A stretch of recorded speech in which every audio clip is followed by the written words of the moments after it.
இப்போ என்னென்னு கேட்டால் நான் இந்த மீடியாவில் சம்மந்தமாக அழைக்க வந்தது இது டக்ளஸ் தேவானந்த பிரச்சனையாக.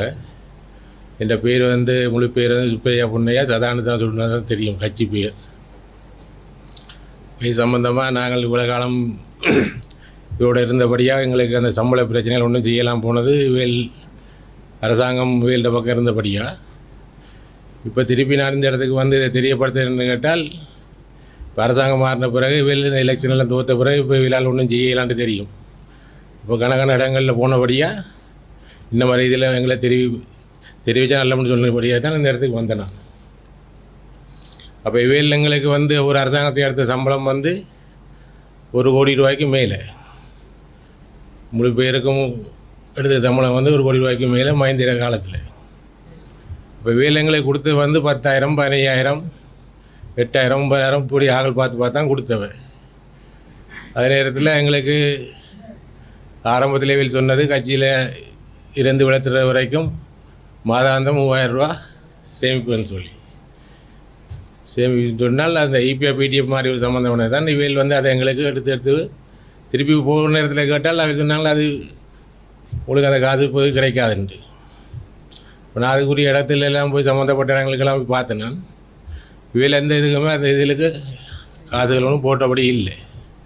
இப்போ அதோட நாங்கள் பேச விட்டுட்டு தான் இருந்து பார்த்தேன். திருப்பி நான் இந்த இடத்துக்கு வந்தேன். நான் இப்போ இவையில் ஊழல்கள் கணக்கான பிரச்சனைகள் இருக்குது. அதை சில நேரங்களில் நாங்கள் இதில் தெரியப்படுத்த விரும்பல. நீதிமன்றத்துக்குன்னு ஒரு விசாரணை வந்தால் அந்த இடத்துக்கு சொல்கிறதுக்கு நான் தயாராக இருக்கிறேன். 2015 போலீஸ் ஹெட் குவார்ட்டர்ஸில் போய் தான் நான் இதெல்லாம் பதிவு செஞ்சுருக்குது. அப்போ அதை பதிவு செஞ்ச பிறகு திருப்பி யாழ்ப்பாணத்துக்கு இங்கே வர சொல்லி எங்களுக்கு வாக்குமூலம் எடுத்த வழியே அவையில் அந்த இதில் எந்த ஆக்ஷனுமே எடுக்க இல்லை. 2015 2016 மாதத்துக்கு 2 மாதத்துக்கு ஒருக்கா இங்கே வாக்குமூலம் கொடுத்து போய் கொண்டு தான் இருந்தேன். ஆனால் அவைகளுக்கு அதுக்கு டக்ளஸ் தேவானந்துக்குரிய எந்த இதுவுமே எடுக்க இல்லை. திருப்பி இப்போ ஒரு 3 மாதத்துக்கு முதல்லையும் போனான். போன பிறகு அவையில் யாழ்ப்பாணத்தில் போய் பார்க்க சொல்லி இபிஎஃப் பிடிஎஃப் சம்மந்தமாக பார்க்க சொன்னால் இங்கேயும் இல்லை, கொழும்புலேயும் இல்லை. இவையில் அதுக்குரிய காசு வயல் போட்டும் இல்லை. இன்றைக்கு 100கணக்கான பொடிகள் இன்றைக்கு ரோட்டு வழியை தான் தெரியும். வேலோட இருந்த ஆக்கள் இந்த வேலையும் இல்லை, வெட்டியும் இல்லாமல் அதில் அதே மாதிரி தான் நானும் ஒரு ஆள் தான். நாங்கள் ஆரம்ப காலத்தில் இருந்து நாங்கள் 18 19 வருஷம் இருந்தால் 90ஆம் ஆண்டு தீவி பதி பிடிக்கிற காலத்திலேருந்து யாழ்ப்பாணத்தை சிறிய திட்டு வரைக்கும் இருந்தேன் நான். அப்போ இந்த சம்மந்தமாக சம்பளம் கேட்ட பிரச்சனைகளில் 2 ஆக்களையும் இல்லாமல் ஆக்கின ஆக்கள் தான் இந்த டக்ளஸ். அப்போ இந்த முறையாச்சு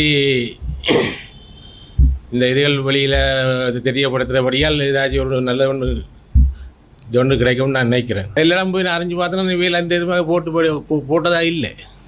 கொழும்புலையும் பார்த்தேன், யாழ்ப்பாணத்துலையும் பார்த்தேன். யாழ்ப்பாணத்தில் பார்த்த இடத்துல அவை சொல்லினா அவர் ஐயாவுக்கு இருப்பாங்க, நீங்கள் அப்படி அதை செய்ய போகிறீங்கன்ட்டு.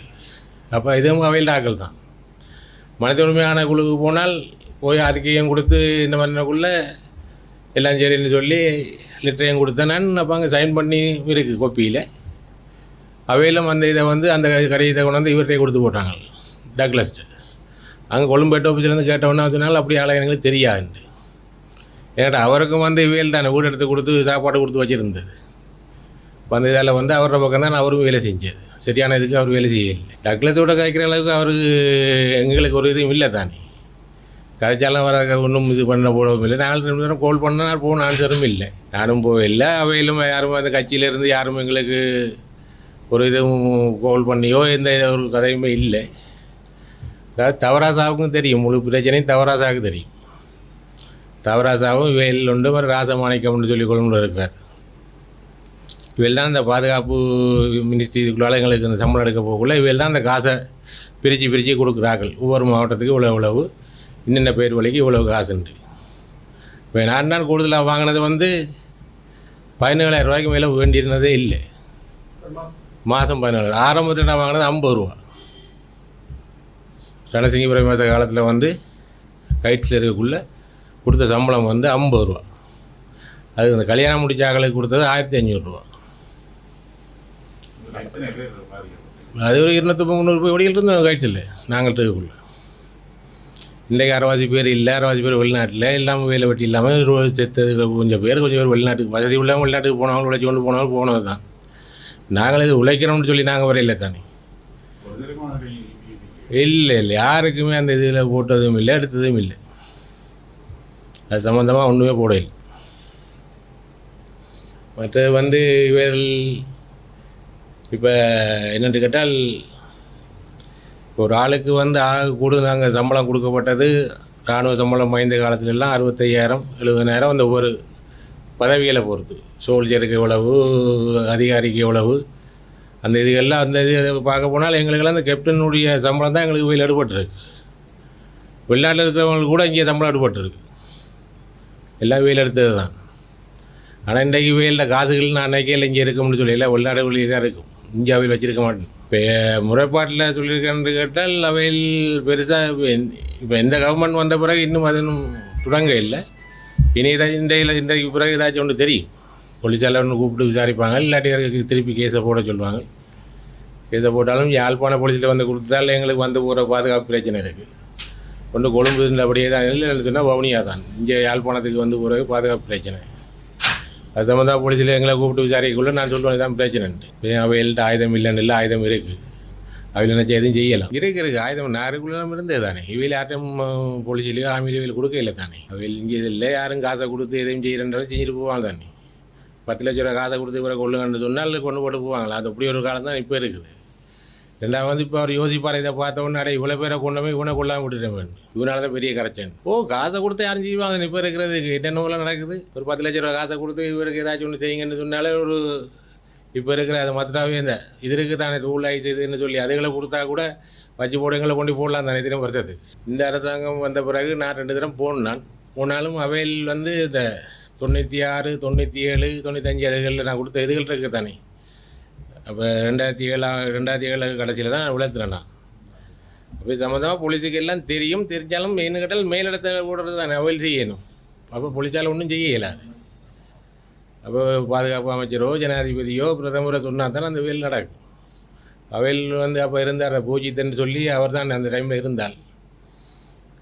அவரும் நான் 2-3 தரம் பார்க்க போனதில் பார்க்க கிடைக்கல. அவருக்கு அடுத்தவரை தான் பார்த்தேன் ஐஜி. அவையில் சொன்னது யாழ்ப்பாண போலீஸுக்கு போகணும். இங்கே வந்தால் சொன்னாங்க திருப்பி நீங்கள் அது சம்மந்தமாக கேஸை போடுங்க, திருப்பி உங்களுக்கு அழைப்புதல் வரக்குள்ளே வர சொல்லி. திருப்பி 2வது முறையாக வந்துச்சு 2016 எனக்கு லெட்டர் வந்துச்சு. அது சம்மந்தமாக இப்போதைக்கு ஒன்றும் செய்யலான்ட்டு லெட்டர் என்கிட்ட இருக்குது. இப்போ அது இப்போ சில இதுகள் இவையிலும் சில சம்மந்தப்பட்டது இருக்குது. சம்மந்தப்பட்டதுன்னு சொன்னால் இபிடிபியில் இருந்தாக்களே ஒரு 6-7 பேரை இல்லாமல் நாட்கள் தான். அதாவது இப்போ சில நான் சொன்னேன் தானே, பாதுகாப்பு பிரச்சனை இதுகளால் இதில் போலீஸுன்னு கேஸ் நீதிமன்றத்துக்கு ஆஜர்படுத்தினால் நீதிமன்றத்தில் சில உண்மைகள் நாங்கள் சொல்ல வேண்டியிருக்குது. இன்னும் சில வசனங்கள் சொல்ல வேண்டியிருக்கு. உண்மை இல்லைன்னு இல்லை, சில நேரங்களில் சிலது எங்களுக்கு தெரியாமல் சம்மந்தப்பட்டிருக்கலாம். இப்போ எல்லா இதுவும் எனக்கு தெரியும்னு நான் சொல்ல வர இல்லை. இப்போ சில இதுகள் இப்போ நாங்கள் இருந்த யாழ்ப்பாணத்தை கொழும்பு நடந்துருக்கலாம், கொழும்புக்குள்ளே யாழ்ப்பாணம் நடந்திருக்கலாம். சில இதுகள் அப்படியான வேலைகள் செஞ்சவே தான், இல்லைன்னு இல்லை.